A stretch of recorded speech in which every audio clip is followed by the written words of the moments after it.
This is Forbidden Speech, the raw truth, with your host, Christina Rivera. In this savvy broadcasting series, we delve into hot topics affecting us all. With cancel culture and big tech censoring any opposing ideas and thoughts outside of mainstream ideology, it has become more important than ever that we tell the raw truth about everything from U.S. world politics, COVID, Christianity, and everything in between. We invite all points of view to come and share their perspective honestly and respectfully. Hi, Blake Harbin. Welcome to Savvy Broadcasting's latest series, Forbidden Speech, the Raw Truth. You're the CEO of Houzzle Financial, a mortgage and lending company in the Southeast. And today you're going to help everyone get a spin and understanding on the current financial situation, what's going on. And, I said just before we got started, I'm an accountant, and you're in the finance industry, but not everyone has a handle. What the heck is even interest rates? Let's start there. What is that? An interest rate is basically what you are charged in order to borrow money.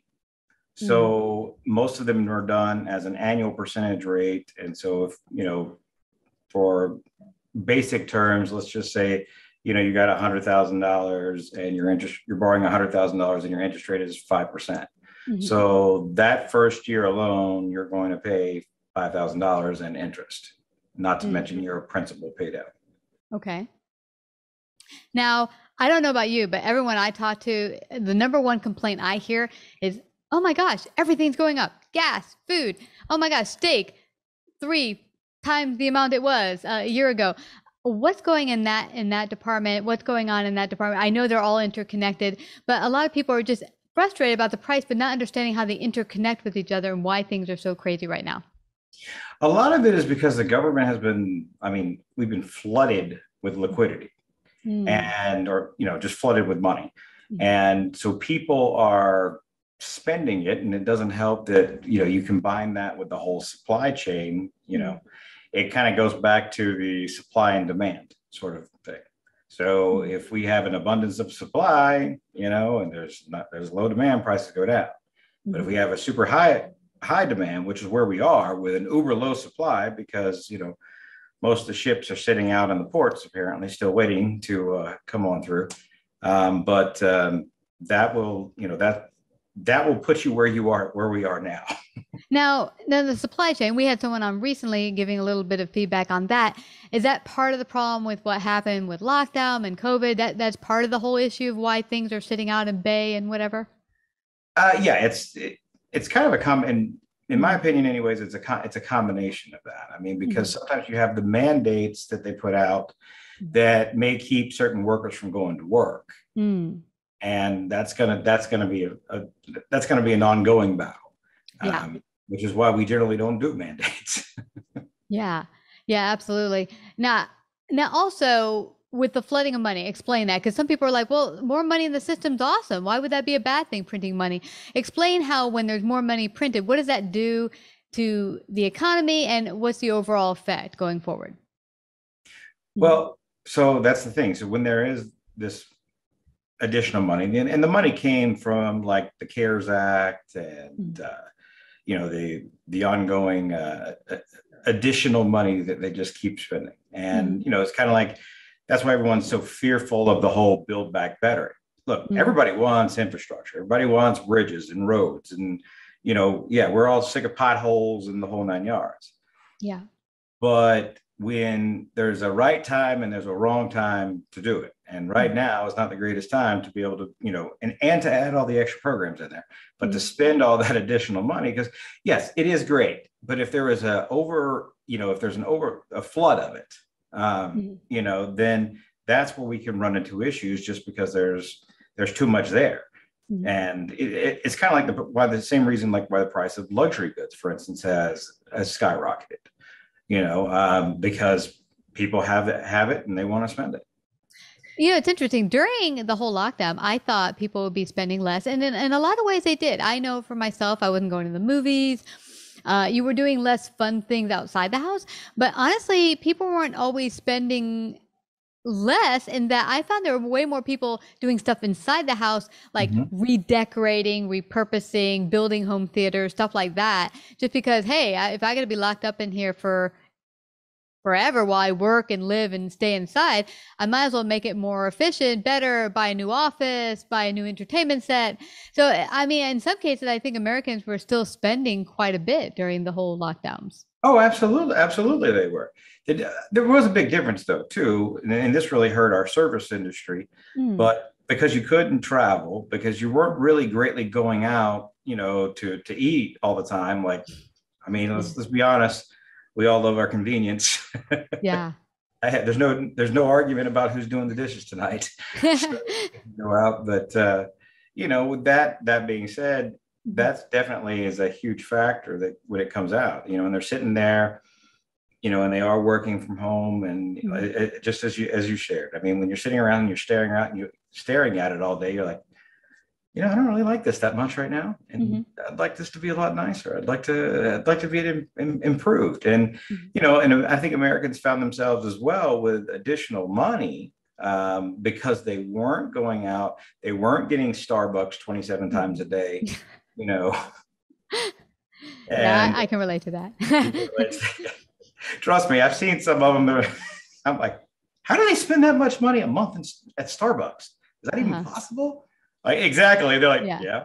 Yeah, it is. It is. Well, I didn't realize it last year until I sat down and actually did a template on what I'm spending all my fun money on, and coffee. Yeah, it's a big one for me. I really love it. Now, the decision recently by the Federal Reserve to raise interest rates, is that a bad thing? What does that mean going forward for Americans? How will that affect them? See, here's the tough part about that particular situation.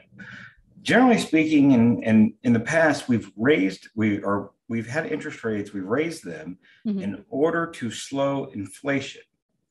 But the problem with that now is you have a growing economy, which is a good thing. Don't get me wrong, especially after what we endured, and so we need that momentum to continue. But so the interest rates, although a lot of times they will quell the inflation, or at least slow it down. It's like I said, it's an entire cascading effect. It can be completely, because your interest rates lessen the purchase power. I mean, it's just like why the housing industry is so detrimental to America's economy, because it impacts so many facets. Whether you're building, whether you're loaning, all that, then that goes into construction, then that goes into those construction workers, and they're spending their money and buying goods and so on and so forth. But the problem is what it does is, when you have so much buying power, that's why we've seen, the real estate skyrocket. And as far as the pricing and whatnot goes, I mean, the average home's up like 25% in the last year alone. I mean, that's huge. It is. And that's what's going to push things through the roof. And you take your interest rate away. Now you have less buying power. You put another point and another. So if you take a rate from a 3%, what it was not too long ago, to now we're starting to see even some into the mid fours. You take that difference away for the average consumer, that's $100,000 in buying power that they no longer have. Yeah. So what happens? Then now we're driving rents up. And like I said, that's what I say. It is a cascading effect. It just and food and everything else. Yeah. And I know, because the industry I work in, we have products and services, and every year by the labor department, we're able to charge a cost of living increase.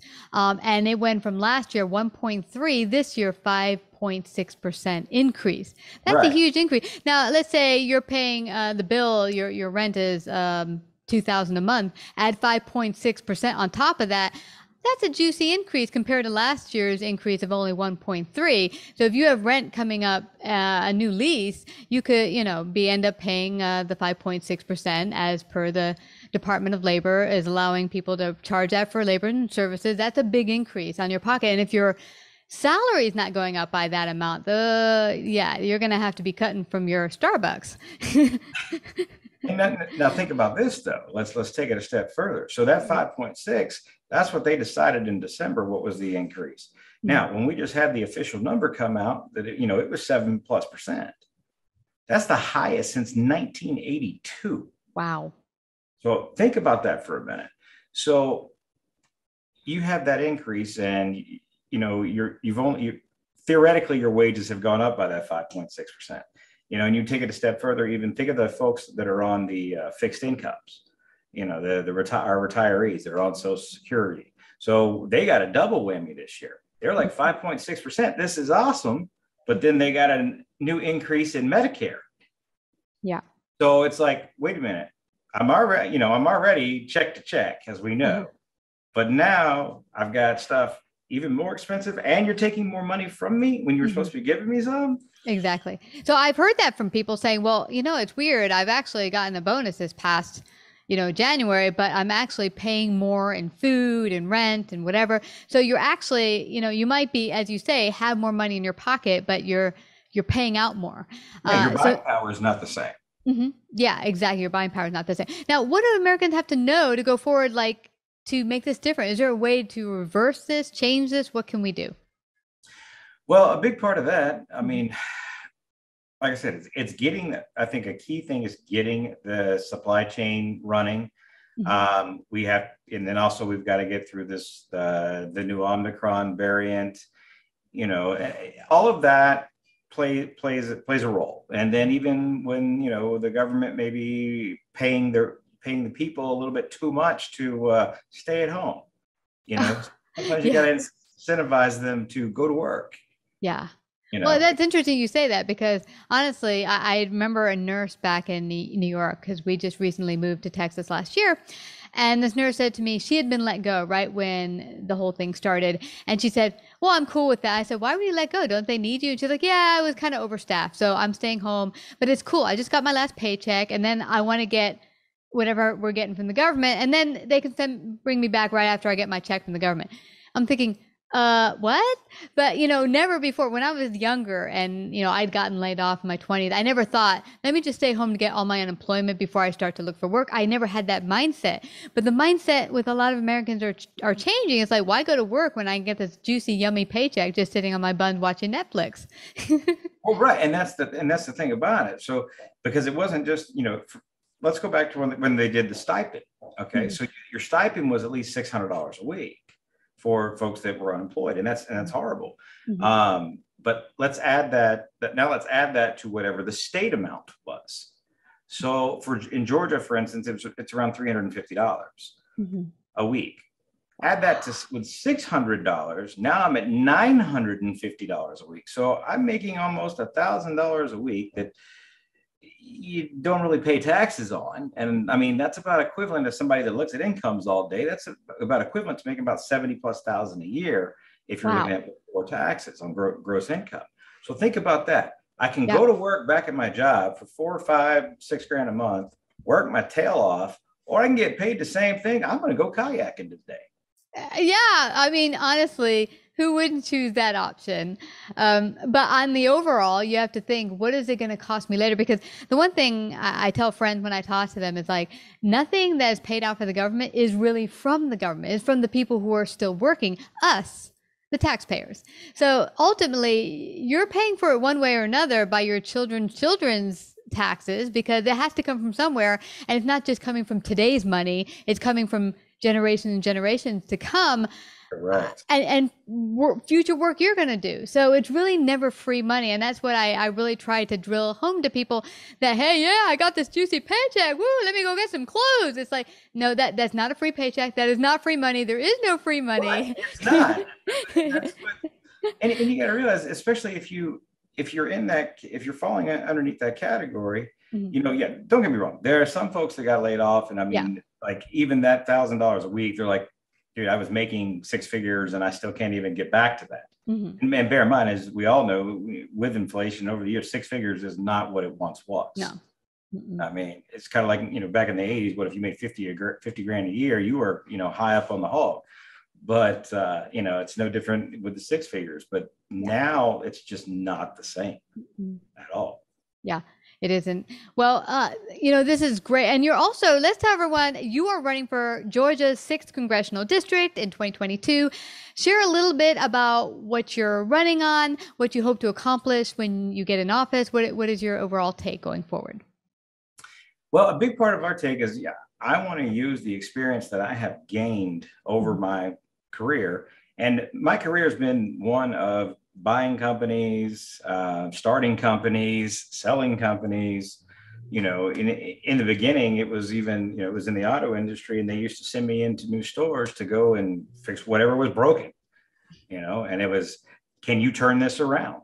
Yeah. So, and that's what my whole career has been, is, problem solving, fixing what's broken, negotiating.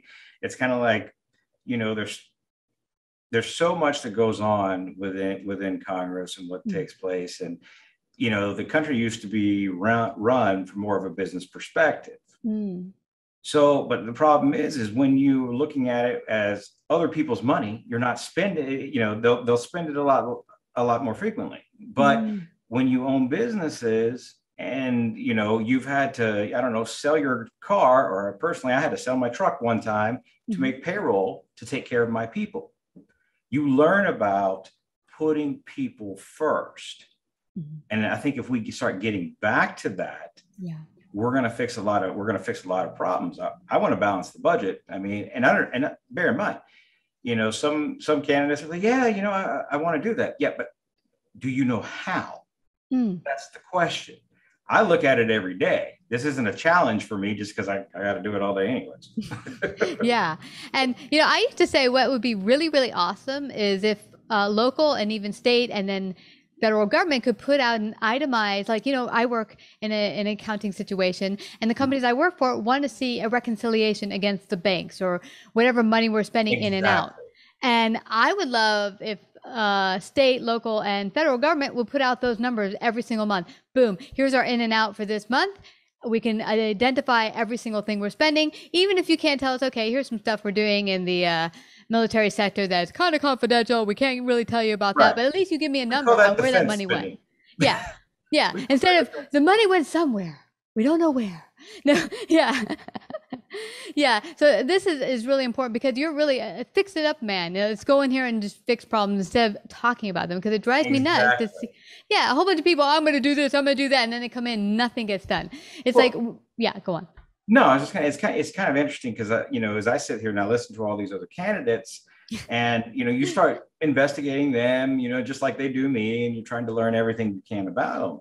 And it's like, you'll talk, hey, I'm not scared. I'm not afraid. I'll go get it. I'll go dive into it.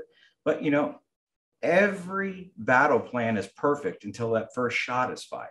And so that's what you got to think of. When you're in that quote unquote battlefield, and don't get me wrong, Congress is not a physical battlefield, but it is a huge mental and negotiation and problem solving battlefield. And that you got to understand. So who do you want next to you in that? You want the guy that has your back versus somebody that's, well, I'm trying to figure it out. We already know it's broken. I don't need your learning curve. We need this fixed now. And it's not just budgets. It's not just logistics. And, there's so many other factors that really are playing into this, and so many other issues that are at stake. Even down to school choice for our kids, because that's a whole other issue. And that is a big part of my platform as well, is having that parental choice and being able to play a part in your children's education without having any sort of fear of retribution. Or being called a terrorist for caring about what your child is being taught, or really not taught, but brainwashed with. And that's the thing. If we don't fix that problem there, if we don't get back to teaching children how to think versus what to think, it doesn't matter all the issues that you and I are talking about right now, and we get them fixed. In 10 years, we're going to be in even a worse mess because these children don't understand. They never learned. It's true. I mean, at least when I went to school, it was really highly focused on reading, writing, arithmetic, history, actual history.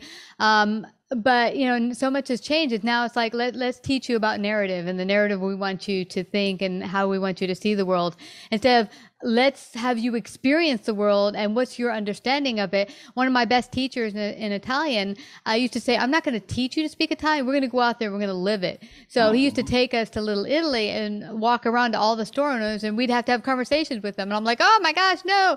But we wouldn't be able to go home or get a grade that day until we spoke to the store owners in Italian.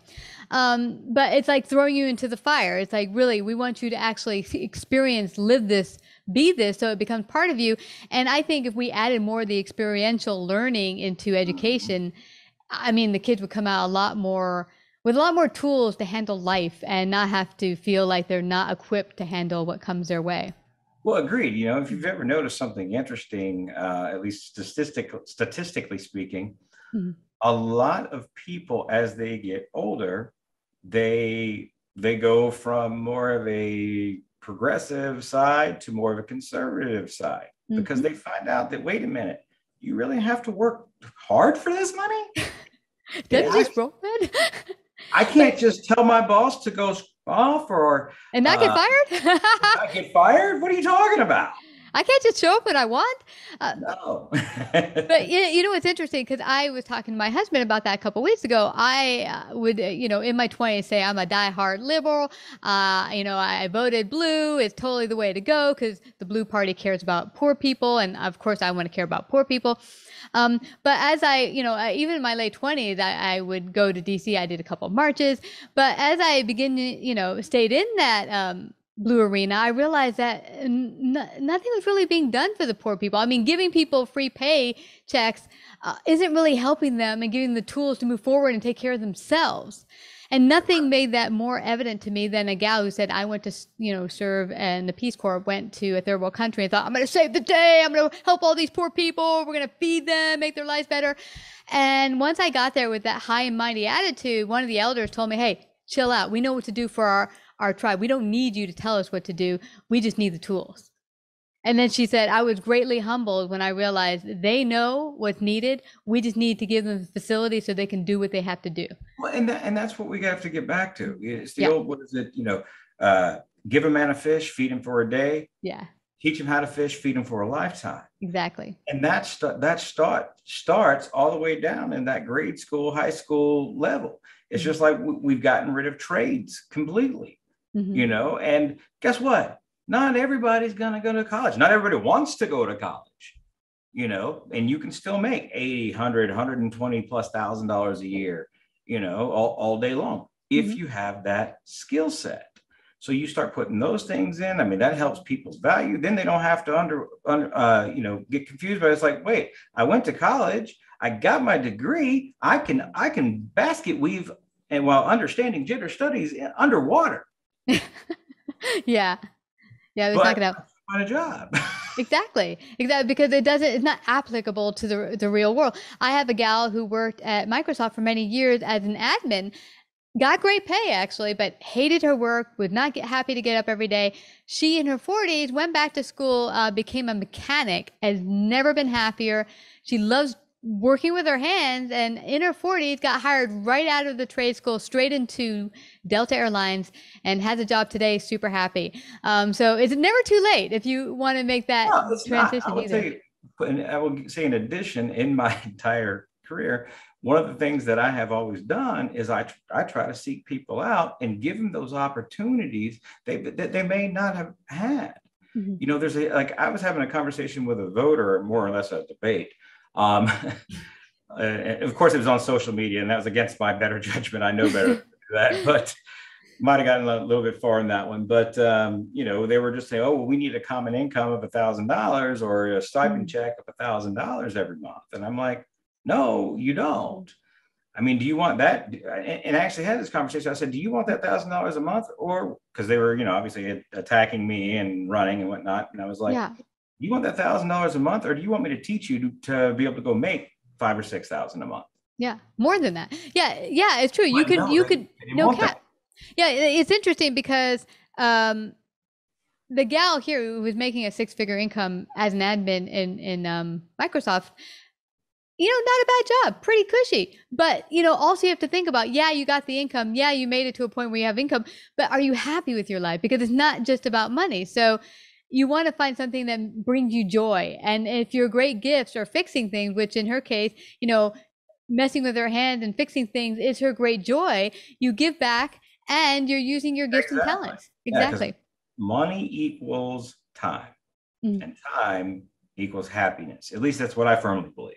Yeah, absolutely. We could go on for a long time. This has been awesome, Blake. I'm so grateful you came to discuss this very important topic, because I know for myself and a lot of my friends, we're concerned about the economy, but at least this gives, I find, knowledge is power, and you've given that to our audience. So Blake Harbin, thank you so much for coming to Savvy Broadcasting today.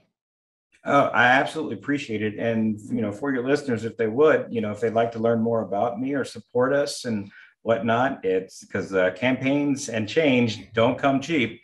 And, if they just went to blakeharbin.com, that's just BLAKEHAR, B as in boy, IN.com. That's awesome. And that'll be right below there too, everyone. So you just go on over there, help them out. You can find them on Twitter at Blake Harbin GA as well. And I thank you so much again, Blake, for coming to Savvy Broadcasting. Thanks so much for having me. You betcha. Like, subscribe, and share this episode. To listen to more Forbidden Speech or Savvy episodes, visit SavvyBroadcasting.com. To find out about our paid sponsorship opportunities or how to become a guest, email Christina at lifeunscriptedradio.com.